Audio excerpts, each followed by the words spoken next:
And the example that I often give, because I do think it was like the first true aha moment with this, was going on exchange. My school, at least at the time, basically no engineers would go on exchange because it was really hard to find the requisite courses abroad that would make sure you graduate on time.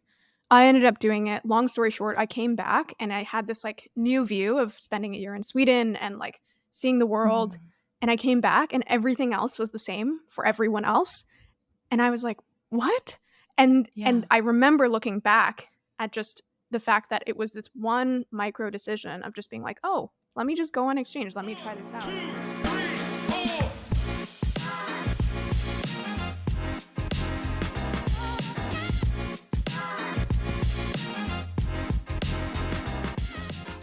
Hi, everyone. We talk with the one and only Steph Smith today. She's an indie hacker and podcast host at a16z. She's a walking example of creating your own path in life. Steph tells me all about being a creator, her dream, and what growing up as a multicultural person is like. I had so much fun. Thank you, Steph. Enjoy, everyone. Steph, it is amazing to have you with us today.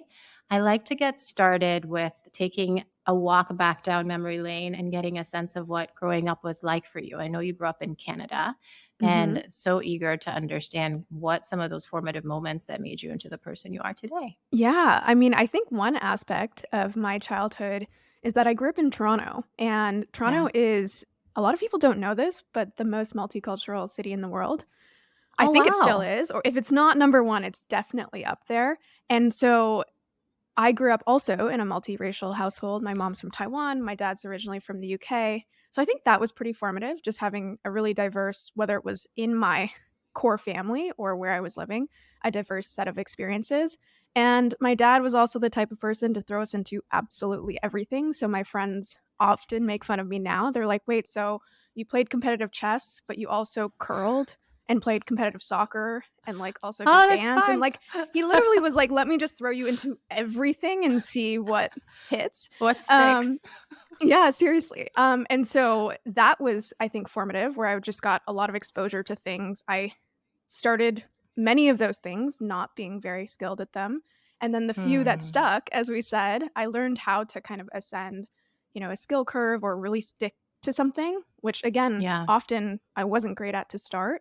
I think those were a couple formative experiences, but also we didn't grow up super wealthy. So I think that still to this day, I did a podcast the other week where I was just reflecting on how many habits I still have today, where I have now, I guess you could say, ascended in ways, or I now make much more than I honestly could have ever imagined. But I still have so many of those habits from when I was younger where I'm just like, wow, I can't get myself to spend money or to like live in a different way. Oh my gosh, I resonate with so much of what you just said. We also grew up poor. We grew up in Sierra Leone. It was the seventh poorest country in the world. My dad was one of 50 doctors in the country of over 6 million people. And I joke with my brother because we have this habit of, we still like, I think people will use paper towels to a point where for me, it feels like I need to I preserve the paper towel we use. And people always look at us so strange. My mom does the same thing. She'll literally rip a paper towel in half. And I'm like, Mom, we're past this. But I do similar stuff. And I mean, it's not like I grew up on the street or anything like that. Right. But there was just, I mean, there's so many interesting aspects to wealth where it's like, we got a lot of the things actually we asked for. But then there was this like undertone where I kind of knew my mom was like certainly in 6 figures of debt along the way. So it was like, what are we doing here? And so there's this weird relationship with money where, it's taken me a long time. And I wouldn't say that I'm even past like reconciling that perspective. I imagine it's going to be an ongoing journey. For me, it's also about safety. How do I make sure that we're safe and that we have a roof over our head and view money as that in that way as well? The other thing I wanted to talk about is growing up in a multicultural household. So my mom is Ukrainian, my dad is Sierra Leonean, my mom was white, my dad was black. In Sierra Leone, I was called white. In Ukraine, I was called black. And it was just a fascinating way to grow up where neither of my parents really fully understood my experience. And I'm just so curious if you ever felt that way. And I personally view my diversity as a huge strength, just being able to look at various people and be able to understand their points of view. But curious for you if any of that resonated. Yes, definitely. I mean, I think interestingly enough, I don't know if you'd agree with this, but this is based on experience many times in Yeah. my life where a lot of people just see me as white. So I have this Yeah. interesting layer to that where I am fully half Asian. I grew up Yeah. with a mom with a very strong accent. Her family's still all in Taiwan. She's still, Mandarin is her first language. I would see how people would often, especially when I was younger, when race, I think, was in a different place, would mistreat her and not realize like that was my mom. My mom used to say things like, "Yeah, I used to take you to the store and people thought I was your nanny." And so I had this interesting perspective where, quite frankly, for most of my life, I was treated as just fully white. And, Mhm. you know, most people didn't realize that I was multiracial.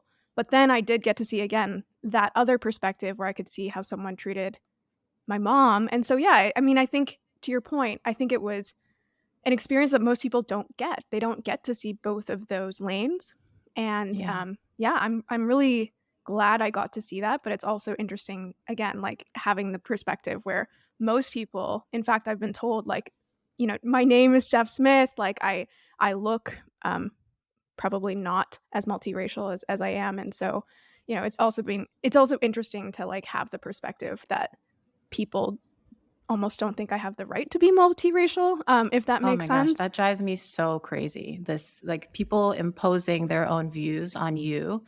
Yeah, I could just go on and on this. And I can just cut it short and say I'm so grateful that folks are finally becoming more open-minded to asking a question. How do you identify? What is your experience as opposed to trying to label you by whatever boxes that they're accustomed to.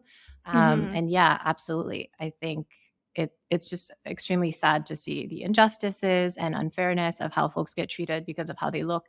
Very interestingly, it's very obvious to me that you're multiracial, and I think it's because also being multiracial, Oh, you spot it. I'm always looking for other multiracial people. I'm always like, oh my God, that's a multiracial person that's like me, No, and it's they're so this and true, it's that. so true, and I mean, I think multiracial people spot generally people who are mixed Hmm. race more easily, but also the specific Yeah. multiracial combination that you're from, like, I can Right. spot a half Asian just like that, even if, a lot of other people can't. But it's interesting because a lot of people I meet, there's a substantial number who are like, "Oh, of course, like, I knew as soon as I met you." And then there's other Hmm. people, like, I had a boss for a year who I told one day, I don't know, it just came up. I was like, "Oh, yeah, my mom's from Taiwan." And he was, like, floored, and he even started Wow. asking, Yeah. another, coworker of ours, like, "Did you know this?" And it was totally, genuine. There's nothing wrong with it, but it was just so Yeah. funny where he was like he couldn't believe it, so And you know what, Steph? We're taking over. By 2050, multiracial folks are going to be the majority of the United States. It's going to be awesome. I It's hope it'll true. make us all kinder and just more open the more mixed the world gets.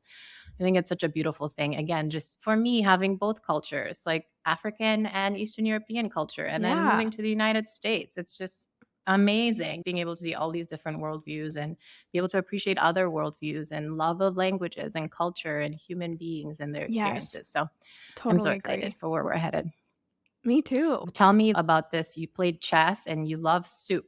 I feel like Eastern Yes. Europeans love soup and eat soup with every meal. So I'm so You know, curious I've about never where this tied came those from for you. 2. I mean, I love soup. I'll eat soup on, I'm still Canadian, so I think in Celsius, but like a 30-degree Me day. too.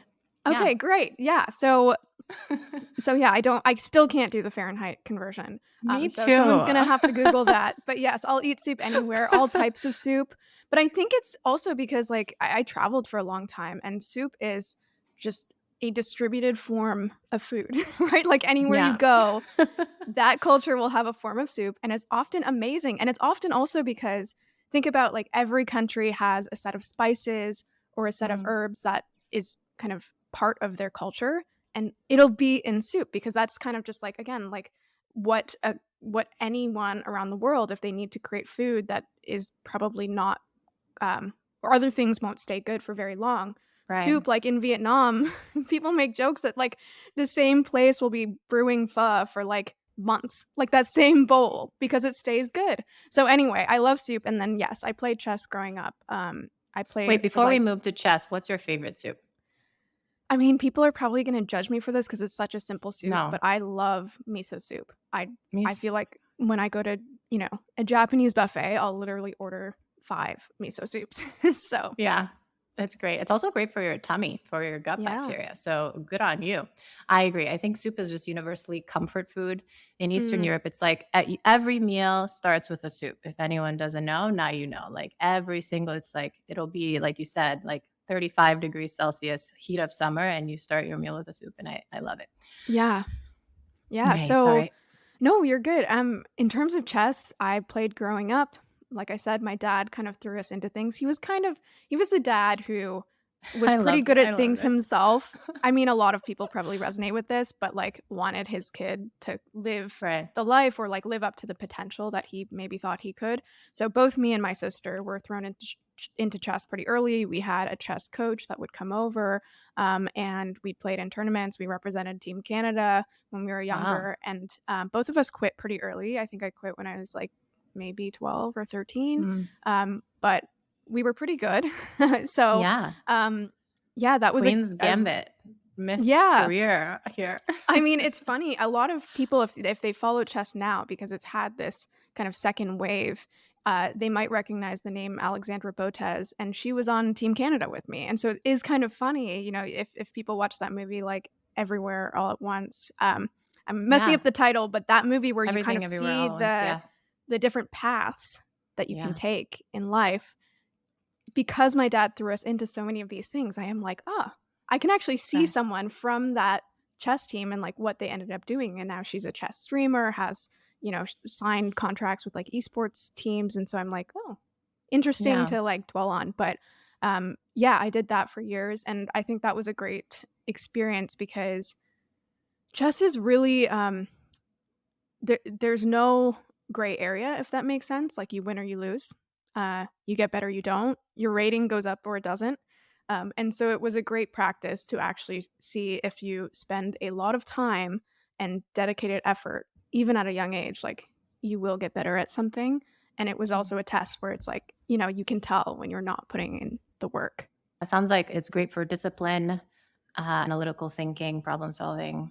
I mean, people joke that, uh professional chess players, they'll sit at a board for hours on end, and Mhm. there's all these crazy stats where it's like they're burning more calories than someone actually running for that same time period, Yeah. which Yeah. doesn't surprise me because you're literally like frying your brain just like a true computer. Imagine like a GPU trying to like go through all of the alternate paths on the board. That's what your brain Yeah. is doing. Fascinating. I don't know much about chess, and I sadly never got to play chess, but I feel like I would really enjoy It's it. not too And late. not to, that's right, it's never too late. And I love the thought experiment with everything everywhere all at once of all the different paths we could have taken, which leads me, let's chat about your path that you've taken. So you've been Mhm. an independent creator. You led the Trends newsletter, grew it to 15K plus subscribers. You were director of marketing at HubSpot. You had your own podcast, you had your own blog, you created content, like getting content right. And these days, I understand that you are hosting a16z's podcast. I Mhm. want to chat about all of these things, but first want to give you the opportunity to share, how would you describe what you do these days, just to level set?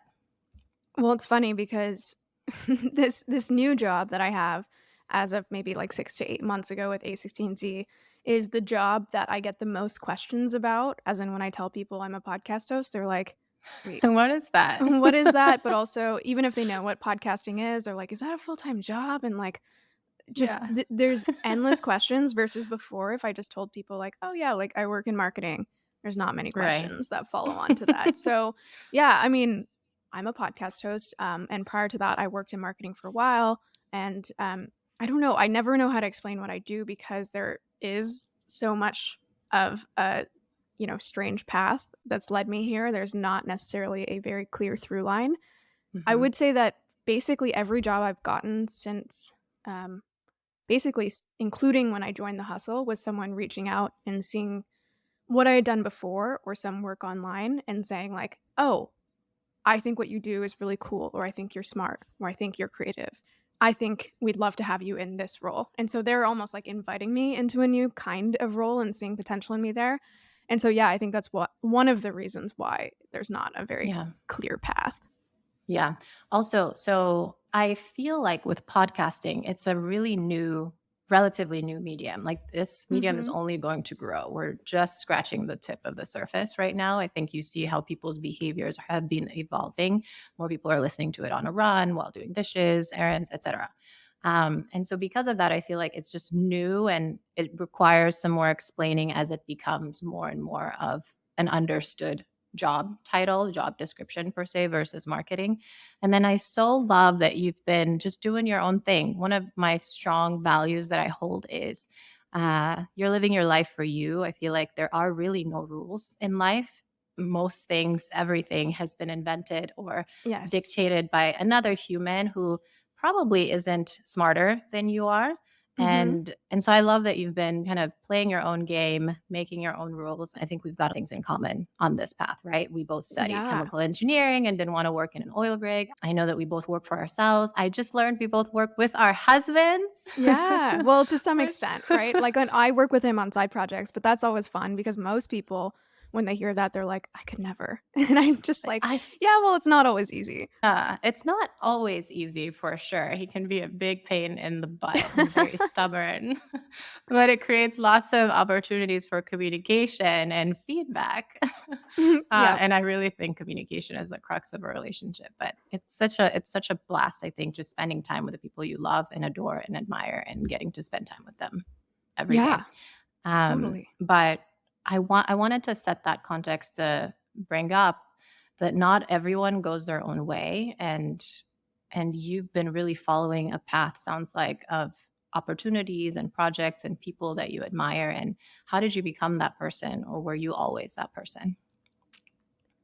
I don't know. I mean, it's one of those things where you ask your parents and you're like, you Yeah. you ask them about when you were a baby and the way you acted, and it does feel like from my mom's perspective that I always was Yeah. confident and got what I wanted ever since I was a baby versus my sister who was a lot more timid. So I think there's a little bit of it just being inherent, but I will say it was learned. I think there was this I actually sometimes look back to this might sound strange, but to pictures of when I was younger and I can see this like confident child that again kind of like got what she wanted and saw life in this way where it's like I can do Yeah. whatever I want and or at least I can aspire to be whatever I want. And I think I I always like wonder what it is about middle school, but like I think that Yes. rough period of life kind of shook me in a way or like all of a sudden I was this person who then was curating my life according to, you know, what other people thought was cool, or all of a sudden I'm preparing myself for college and trying to find a job that I think will impress other people. And I did that path, right? Like I went through college, I got my chemical engineering degree. And so I think there was yeah, maybe I don't know how long, maybe 5 to 10 years of my life where I was like off that path. And what it took was again relearning by trying. And that sounds really simple, but there were little instances in my life where other people were all doing one thing and I just heard of something like an alternative path. And the example that I often give, because I do think it was like the first true aha moment with this, was going on exchange. My school, at least at the time, basically no engineers would go on exchange because it was really hard to find the requisite um, courses abroad that would make sure you graduate on time. I ended up doing it. Long story short, I came back and I had this like new view of spending a year in Sweden and like seeing the world. Mhm. And I came back and everything else was the same for everyone else. And I was like, "What?" And Yeah. I remember looking back at just the fact that it was this one micro decision of just being like, "Oh, let me just go on exchange. Let me try this out." And so that was one of many examples where I realized that actually, as we just discussed, a lot of people just kind of live their life according to inertia and they don't even realize how much of their life is curated by other people. And I'd done a few of those again. It's not like I all of a sudden woke up one day and was like, I have all this confidence to absolutely do everything on my own. But Yeah. within a couple years of going on exchange, quitting my job in consulting, becoming nomadic, um, within that new job, like getting promoted and taking on new work that I've never done before, things like that, just I'd say, again, 3 to 5 years after that, I was at a place where I was like, I have enough data. Like Yeah. I now see that actually it's not that it's that much harder to take your own path. A lot of people just never think to do it. Hmm. Hmm. Absolutely. And never think to do it, because unfortunately, these are the majority of examples we see in society. Go work this 9 to 5 job until you retire and then live your life. And I know you also did a podcast on this, so I won't belabor everyone. But yeah, unfortunately, that is the example that we have been fed. Um, it's so interesting because similar for me. So I also, it was not strange what you were saying at all. I also, as a kid, was like the most confident kid ever. My mom called me Rebella because I would just refuse to follow the rules. And what you said about middle school is like, so I don't know if you've heard of Rebel Girls. We had their CEO, Jess Wolf, on, and their whole mission is to instill confidence in girls who lose their confidence between the ages of 6 to 12. Mm, And that is because between those ages is when we start to get all this information about. I never really felt this thing. I feel like I really owe my parents who told me girls are smarter than boys. But like girls start to feel like boys are smarter than them. Like girls shouldn't do STEM, boys do STEM, or girls should dance and sure. boys do the Hmm. other things like science or robotics or whatnot. And I think we unfortunately have some of these biases and messages still out there. And I don't even think that it's from malintended people, just folks that are unaware. And I think it'll take some more education to get that out of societies, etc. But it's a very normal thing that happens for girls, unfortunately, in that age Yeah. group. And then interestingly for me, I graduated and with Kemi as well. And I just had a really strong why of, so I came from Sierra Leone and it was the worst place in the world to be a mom. I was in Boston around all these doctors, amazing facilities, and I wanted to go address maternal health care. Basically walked up to the head of global health at Harvard and told him, if you come to Sierra Leone, I'll set up a program and we will address this. And he, I think, was just taken aback by the chutzpah and said yes. And that's how I started my first organization, which was transformative for healthcare. And now, like today, these days, I look back, I'm like, holy cow, she was so Yeah. confident. I'm like inspired by her, and I want to remind myself to be her. So I say Mhm. this to say, I think there are waves of it I too, agree. like the Yep. self belief, and they are governed by our surroundings. Like life does beat you up, and it's all about you fall 7 times, get up 8. But it does take a lot to get up when you've been beat up by life. And it's about forming these neural pathways for sure, and reminding yourself and learning and knowing even now when it's uncertain that, you know what, I can get up, I can do it. And just it comes from the practice and the experience, Yeah. to your point. That really resonates with me because I think a lot of people look to external mentors, and so do I. But I think there's something so beautiful about looking at your past self and being like, wow, like good for Right. you. And like you said, there's many points where I look back and I'm like, how did I do that? It could be like Right. taking on as much work as I did, or yeah, taking a chance that today I'm like, how did you make that decision at such a young age? And I think that's really beautiful because to your point, even though I'm much older now, I go through waves where I'm like, oh man, this is a really hard new job and I don't know if I Right. can do it. And then sometimes it's really helpful just to like look at that, whether it's like 6-year-old me who had the utmost confidence or 21-year-old me who decided to, quit my job before everyone else, thought Yeah. that was reasonable. And so, yeah, that really resonates. I think with age and experience comes wisdom, Mhm. which rightfully so makes us more cautious, helps us understand all the things we don't know, which Yes. when we're younger, we have no idea. It's not even bravery, it's just plain, it's just naivete. Yes. And I think that is the beauty of growing older, is that we have the insight of wisdom. And for me, what I'm working on with myself is not letting that wisdom limit me too much, and kind of balancing that experience with the naive chutzpah, and kind Yeah. of figuring out the right balance there. I've been working on an article for a while because it's all I can think about lately. I'm 29, so I'm almost 30. And I look again back to when I was like 21, 23, and I was just doing all these things, as you said, not because I was so brave, but just because I didn't really have anything to lose, also.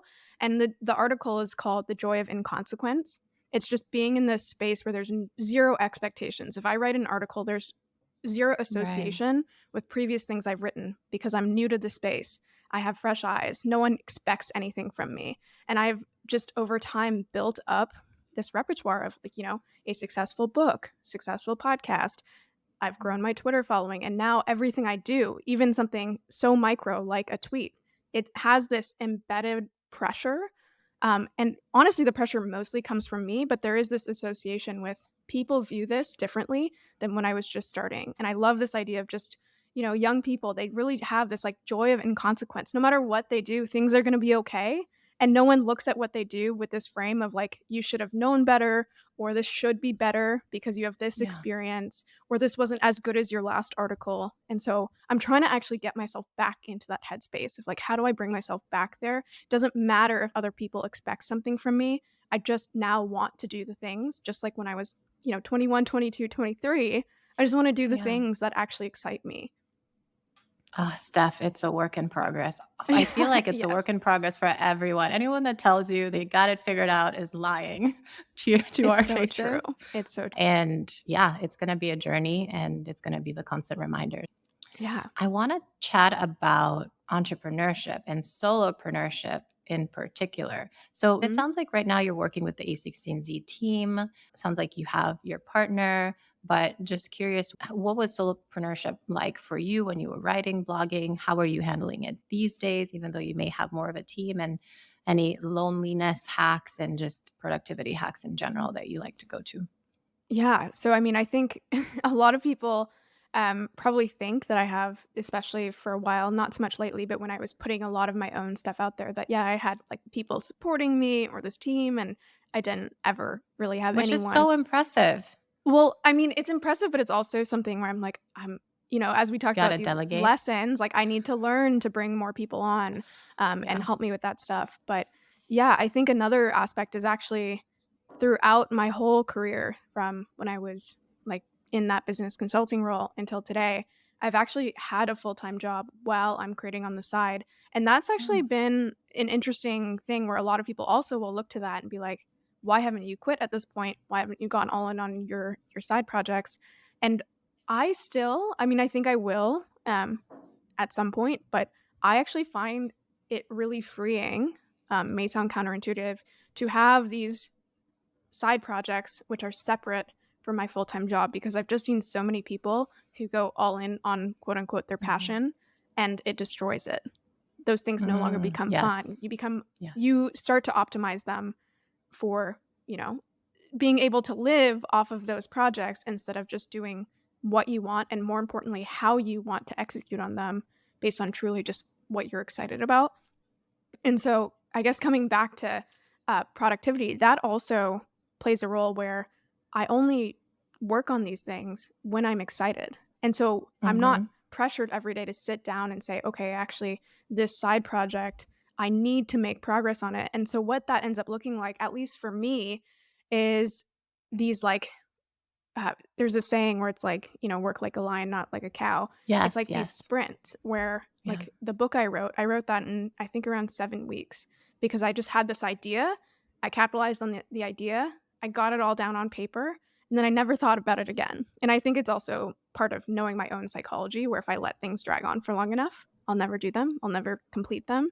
So that it sounds really simplistic, but I think if more creators actually worked when they were excited, when they were drawn to something, they not only would get things done much more quickly, but then they would have this free space to not Yeah. constantly be grinding. And I've Yeah. also, by the way, designed my projects in that way where I never want to be that YouTuber who has to wake up every morning, vlog for 4 hours, and do the same thing the next day. Like I've designed the projects I take on or the solopreneur businesses that I start so that I never have to do that.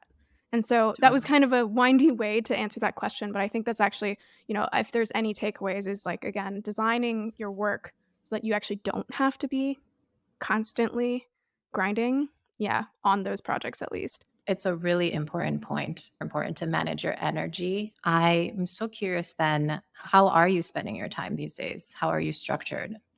Yeah, so I mean, I have a full-time job, so I spend a lot of time there. And then I also probably work too much. I spend a lot of time on the weekends. I would say that one of the reasons I actually went remote years ago is I don't Mm. really abide by a schedule. Like I Mhm. can't. I really can't stick to one. And so again, like it's kind of it sounds like I'm just like this person who like just needs to do things her own way or like won't listen to anyone, but it's actually more so just like if you give me the space to figure out how I can work most effectively, I'll get way more done than you expect.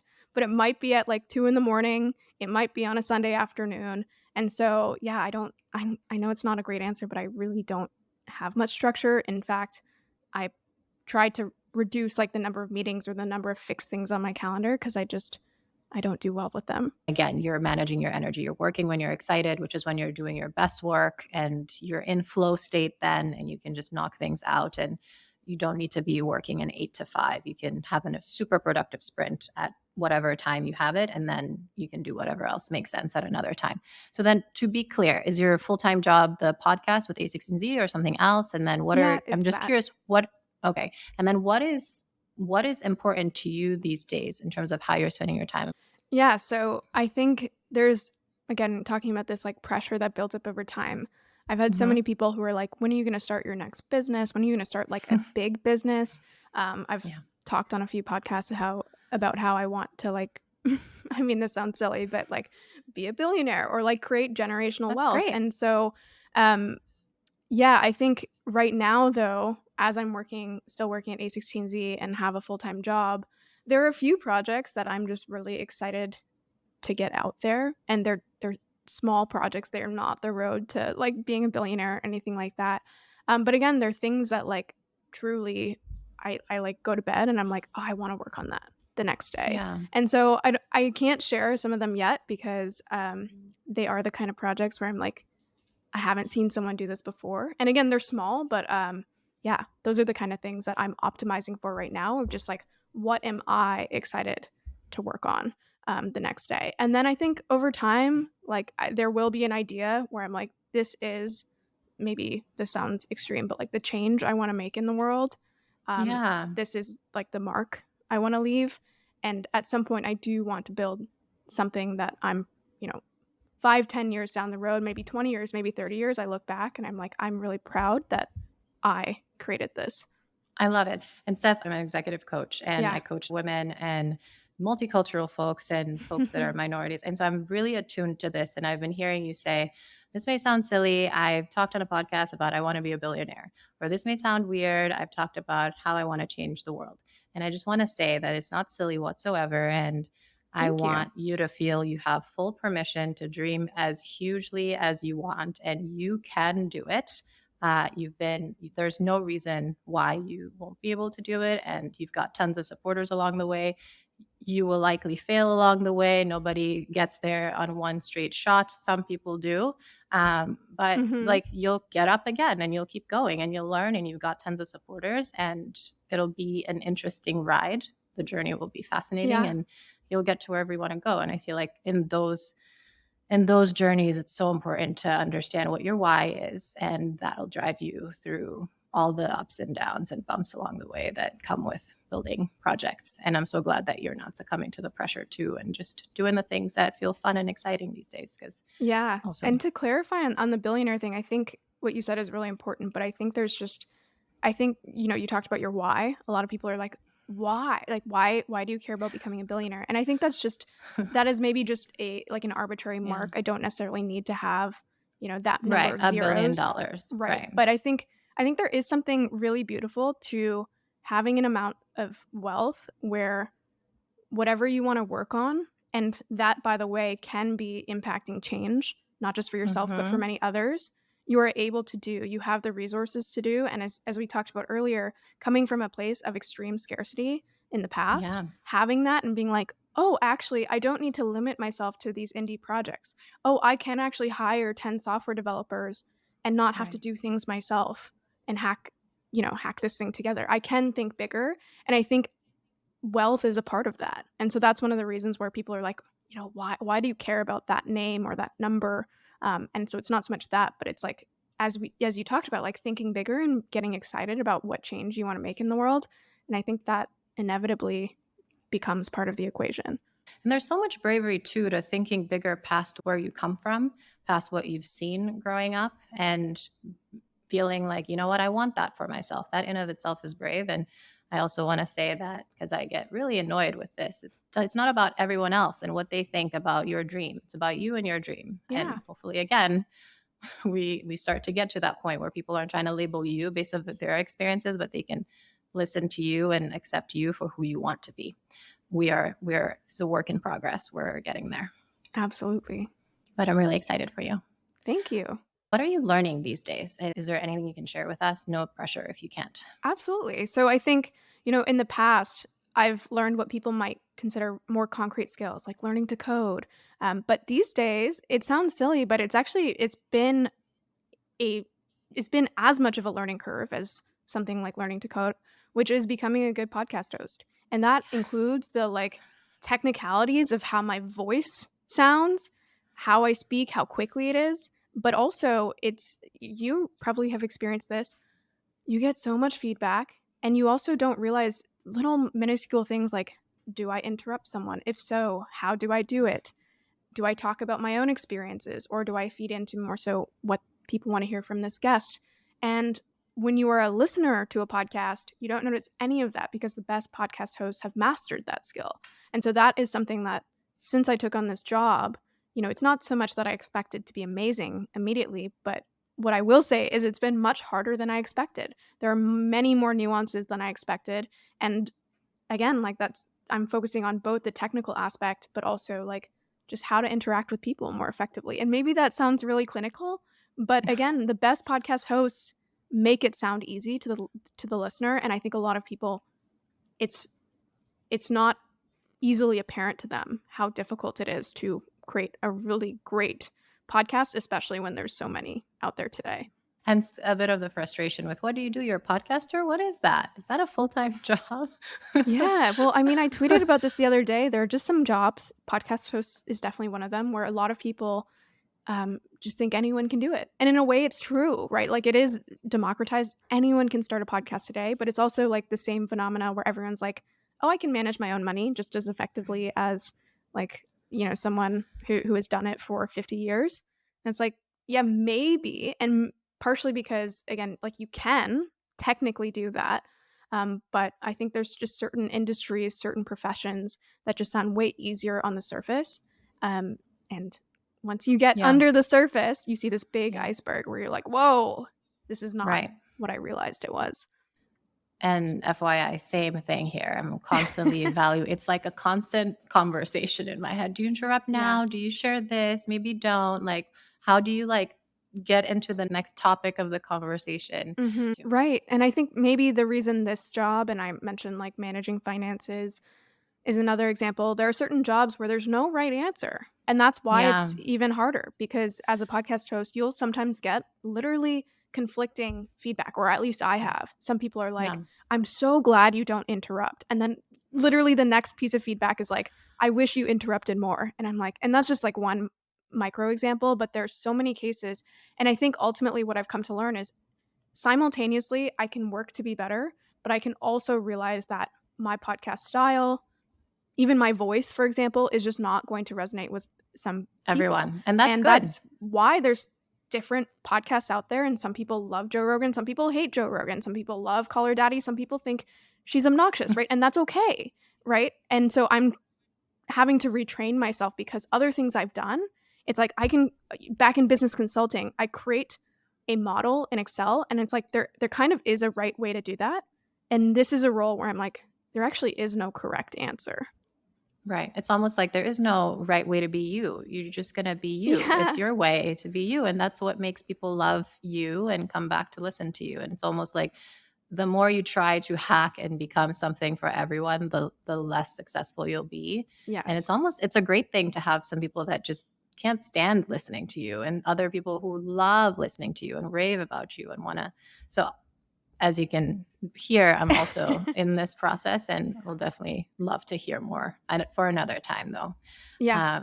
Speaking of podcasts and all your jobs, et cetera, and working on being you, I'm so curious, who are some of the folks that you've talked to that you've been really impressed by? And not necessarily because they make a certain amount of money or they're super smart or whatnot. You can be impressed by folks for different reasons.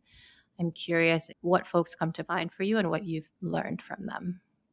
Yeah, so, I mean, on the A16Z podcast, I started, like, 6 to 8 months ago, but I think the through line from a few of the folks that, I really resonated with is that they've been thinking about, a problem in the world for, like, forever, right? Since they were a Mhm. kid or, like, long before they actually founded a company, and Oh, they no. I've been just moving from thing to thing, I feel. I know, well, that's what I'm saying. So there are some folks that I've interviewed where I'm like, "This is so impressive that you have had the dedication, the Yeah. focus towards this one thing, and you are just, like, hell-bent on fixing this issue in the world." And so I think that is something that, as I talk to these folks who are like much, in many cases, much older, much further along in their career, I mentioned this before where I'm like, I don't know exactly what it is. There are things I'm passionate about today, but there hasn't been one thing where I'm like, I want to spend the next 10 years on this. I want to spend the next 20 years on this.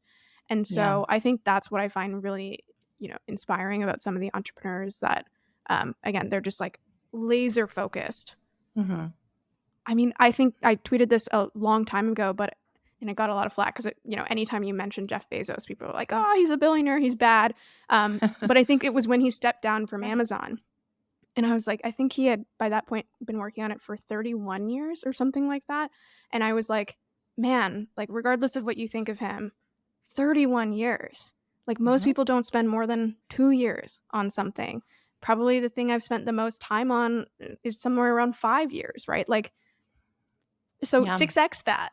And so I Yeah. think that that's been across the folks I've spoken to in the short period of time that I've been doing this is that is like if you really want to make a difference in the world, like you mentioned before, anyone can do it, but also to make a large difference, a sustainable difference, I do think like you need to have that focus and we talked about this like we mostly haven't done that. Doesn't mean we haven't made change in the world, but like that does inspire me seeing those people who have focused for so long.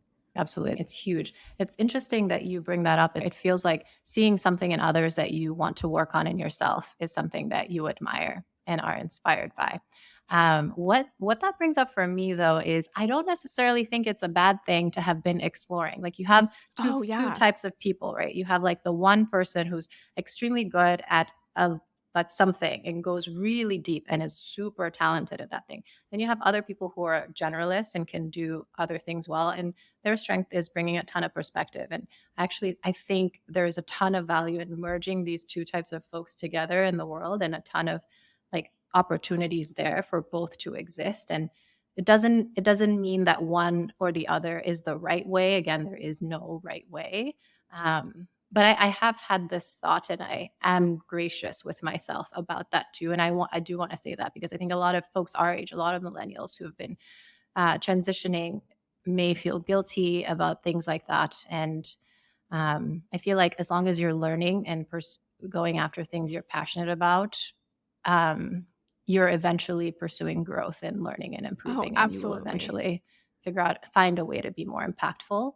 And yeah, I feel confident that you will continue to make change, and same for me, and same for others. But I'll let you in. I know you've wanted to. No, I mean, I was just gonna add on, like, you're absolutely right, and I do think it's important for people to take the time that they want to explore, and actually, there's this really incredible, there's this book called Algorithms to Live By. Have you heard of it? Yeah, yeah. So, the example from that book that I think is really, applicable to anyone's life because it can be applied to relationships and dating, it Yeah, can be applied to 30% rule. yeah, the 37% rule, and it's this idea that you should, in fact, go explore.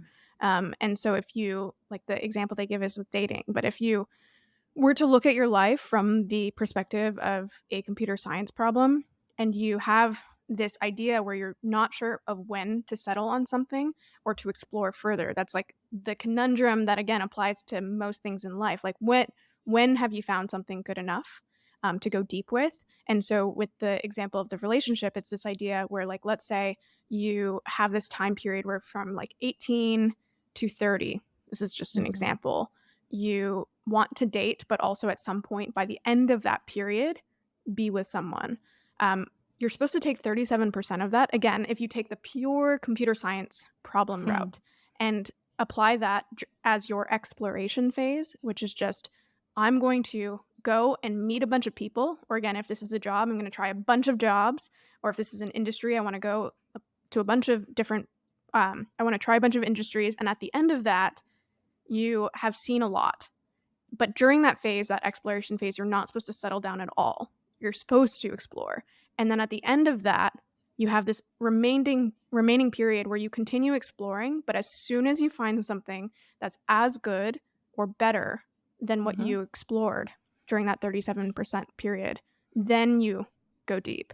And so I think, to your point, I don't feel bad, and I don't think people should feel bad if they're still in that exploration phase, and it doesn't need to be 37%, but you should Yeah. explore in life. Yeah, absolutely. And to the specific example of Jeff Bezos, he also didn't, this wasn't the first thing he did. Yes, And exactly. he brought in his experiences from investing, for instance, to figure out that, oh, wow, there's this big trend here.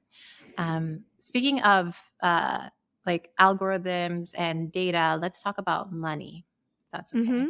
Sure. So, similarly, I think a lot of millennials, a lot of creators now who are Gen Zers in this economy are faced with the decision of, you know what, I have this passion, I have this project that I'm excited about, hopefully managing their energy really well in how they do it and want to be able to monetize their value. A lot of them are also faced with a fear or an insecurity of charging for their services, etc. Mhm. So, given that you've been doing this and been going through it, wanted to invite you to share what have you learned about monetizing your value? I know you used to share your goals, etc. So curious where you're at these days. Yeah, and the only reason I stopped doing that is because I haven't had the time to update it. But it's not because I decided, I hit a certain You're going point to be and private now. therefore yeah, no.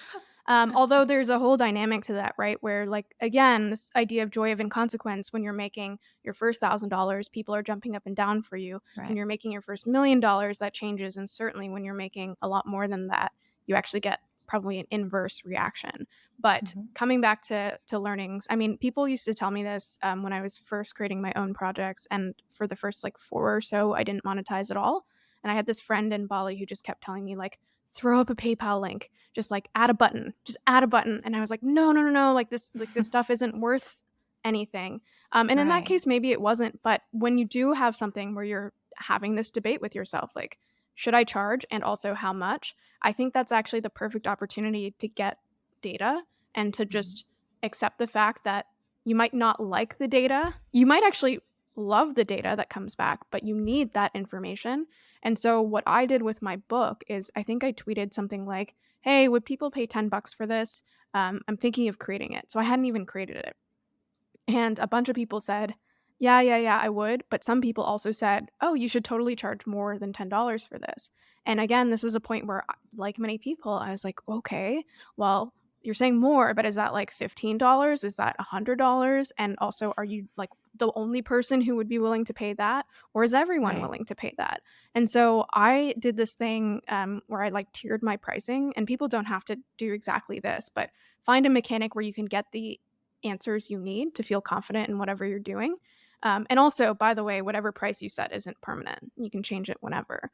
But what I did was, I said the first, I think it was 30 copies were $10. And then for every subsequent 30 copies or so, it increased by $5. And someone who comes from marketing, like, I used to do this kind of stuff for companies, but for some reason, a lot of people forget that you can use the same testing, the same tactics with your own products. And what I found was, like, you could look at the data. I had some answers where I was like, oh, at least during pre-sale, things kind of leveled out once it got above $30. So I actually then said, okay, experiment over. I'm keeping it at $30 for now. And then since it's gone higher, as people, there was social proof and people liked the product. But I think that, if anything, is the main takeaway. Like, A, charge probably before you're comfortable, but also, like, it doesn't need to be this fixed dollar amount that sticks with you forever. Get the data you need, and then you can adjust it over time. Especially if you're building something that evolves over time, you probably should revisit your pricing. And then the thing I will add to that, because that was so well said, is in with respect to a charge, folks that are worried about charging often tell me, "Oh, but it's not nice. I feel like it's not worth it," like what you were saying. But I'll offer this perspective of it. when you charge someone, they value the product more. They become more invested Mhm. in the product if you're helping folks learn something or if you're giving them a service. So it's almost not nice for you not to charge them. So just sit with that, see where it gets you. We're running out of time, Steph, and I want to be respectful of your time. But before we let you go, I'm so curious. You had been nomading. I know that you just moved. I'm curious where to. I know you are now married, and so I'm just Yeah, curious how the stability is hitting you, and if I you're know, I'm getting getting cold old. feet about nomading again. No, I mean, we talked about, like, I guess, what's inherent in you and, like, what's learned over time, and I do Mm, think there's this, like, need to roam where I've mm. I've settled down. I actually moved to a place called Encinitas at the beginning of the pandemic, so I've actually been I mean, we've traveled in the last couple years, but I've been non-nomadic now for around 3 years, which is kind of Wow. like, it kind of pains me to say that a little Wow. bit. I know, but, um, we just moved to San Francisco, and so Okay. I think there's a part of me that is like, I needed this, like, I needed to slow down. I think most nomads, you probably were the same, Yeah. where when you're Yeah. moving around like crazy, it's not sustainable, and you're I not bought all these creating. plants to just get me to be anchored. I gotta be home every 3-ish weeks. Yeah, exactly, and, creating a true community, and I kind of Yeah. I was able to achieve aspects of that in places like Canggu because I would go back there very consistently and spend large amount of time there, or, like, several weeks to months. But, yeah, I mean, I think one of the reasons I want to be wealthy is to have that freedom, that untethered freedom where my goal is to have probably, like, 3 s permanent homes around the world in my favorite spots and not be nomading like I did before, um, Yeah. but Oh my gosh. Where have would you have your homes? so, as you know, when you're married, it's not so simple, It's but if it right. was You just gotta include me. them in this decision. Oh my Yeah, gosh. there's some balancing there, but if it was just me, it would probably be in, um, maybe in Bali, maybe in Japan, definitely somewhere in Asia, Scotland, probably in Edinburgh, and Oh. then maybe somewhere close to home in Toronto, but Mhm. also now I'm like, I Love need a it. 4th. I wanna come visit. I want a Yeah, home in Chamonix in the Alps in France. I amazing. really like Paris and New York City. I also need a lot of money for this, so Well, I'm that's with the you. thing. Yeah, well, that's the goal, so Yeah. that yeah, I think that candidly, I would be unhappy, and that sounds so silly, probably to many people, but I would be unhappy if I was fixed in one location for. I think it's something that comes from this lifestyle, right? Because similarly, I grew up in Sierra Leone. I would spend summers in Ukraine. I moved to the US. I was in Boston, San Francisco, and New York. Now I live in Austin. We travel a lot visiting family in Poland and Sierra Leone. And it's just not used to being in one place as well. Like if we haven't traveled for 4 weeks, we start to get like, okay, we need to do something. We need a trip. And I think it's just a different experience from folks who have used to just being staying somewhere, and both can exist and be true. And it's just who we are. Yeah. I mean, I think so because I look at people who have been living in the same place for 10 years, and I'm like, "I don't know how you do that," but they And probably they're look like, I at know the how you do it. life. Yeah, exactly, and they're like, "Well, right back at ya." So, I do think there's a part of me that just needs to roam and, gotta find the And right make all balance. these friends in these different places and learn from them and have them infuse into your world. Yeah, exactly. I mean, I don't know if you found the same thing when, I was nomadic for a few years, but there because most people weren't for a period of time, there was also this degree of self-selection where I just felt Mhm. like I connected with those folks so much more than, if I was living in one place at one Yeah. time. So it felt like a special time. It feels like things have changed a little bit, but that part of building a community, like I don't know if I've found a community since then that I've resonated with to the same degree. I feel like we will continue to find each other, and it's such a beautiful journey to be on together and finding your own paths and creating your projects and hopefully making Yeah, the world better while we're at it. agreed. Steph, this was amazing. I will let you go. We got to do this again sometime. Thank you so much for Definitely. coming on. Thank you. Thank you for listening. Don't forget to subscribe. And if you like what you hear, leave a review and share.